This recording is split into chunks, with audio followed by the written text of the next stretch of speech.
దసరా శరన్నవరాత్రులైనా లేకపోతే కుంభమేళా అయినా లేకపోతే కనుక ఏదైతే బ్రహ్మోత్సవాలైనా ఈ రోజున ఏం జరగబోతోంది, ఆ రోజు యొక్క ప్రత్యేకత ఏంటి, ఆ రోజున స్వామివారికి ఏం జరుగుతుంది, లేకపోతే కుంభమేళాలో అయితే స్నానం చేస్తే ఏం జరుగుతుంది, ఇది ప్రజలకి ఎక్స్ప్లెయిన్ చేయడం అన్నటువంటిది మీడియా బాధ్యత.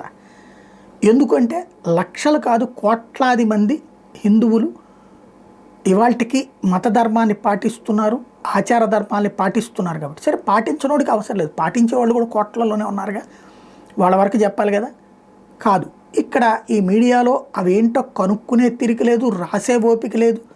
దాని పరిణామం ఎట్లా తయారవుతుందయ్యా అంటే అడ్డదిడ్డంగా తయారవుతుంది. ఇప్పుడు కుంభమేళా గురించి వార్తలు ఏం రాయాలి, అక్కడ జరిగేది ఇవాళ ప్రత్యేకత ఏంటి, అలాగే ఏ ఏ ఘాట్లలో ఎట్లా ఉన్నాయి, ఎక్కడైతే ఎక్కువ వస్తున్నారు, ఎక్కడ తక్కువ వస్తున్నారు, ఎట్లా వెళ్ళచ్చు అక్కడికి, ఆహారం ఎక్కడ దొరుకుతుంది, ఇట్లాంటి పదే పదే వార్తలు ఇస్తూ ఉండటం వల్ల భక్తులకి ప్రయోజనం, సమాజానికి ప్రయోజనం. బట్ అసలు అట్లాంటి వార్తలే లేవు. అసలు కుంభమేళా అంటే వార్త ఎప్పుడంటే తొక్కేసలాట జరిగితే వార్త రాస్తాం, 30 మంది చచ్చిపోయారని 4 రోజులు రాస్తాం. ఏదన్నా అక్కడ గుడారాలు తగలబడితే వార్త రాస్తాం.